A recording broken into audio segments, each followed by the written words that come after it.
maintenant avec Elisabeth Guedel. Elisabeth, merci d'être avec nous. Comment a été vécu ce premier tour de l'élection française aux États-Unis? Est-ce que ce scrutin a intéressé?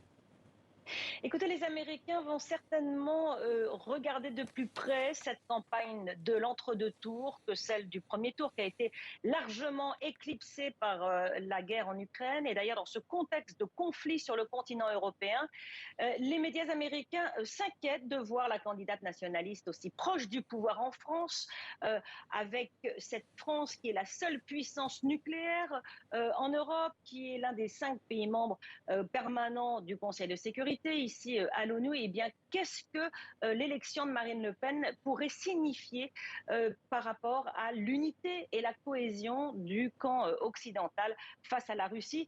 Marine Le Pen qui a montré des liens plutôt chaleureux avec la Russie, avec son président, avec ses banques. D'ailleurs, les médias américains ont ressorti des images de Marine Le Pen tout sourire aux côtés de Vladimir Poutine lors de son déplacement à Moscou il y a 5 ans.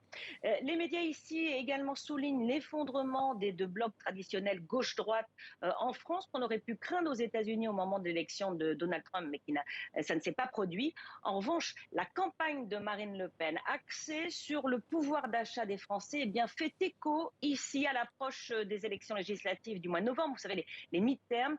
Eh bien, cette campagne que les conservateurs de la droite américaine commencent axée sur l'inflation galopante aux États-Unis, eh bien, il y a un parallèle qui est fait, alors que Joe Biden, tout comme Emmanuel Macron, est tourné un peu trop sur la crise ukrainienne, au goût, en tout cas, de certains électeurs américains.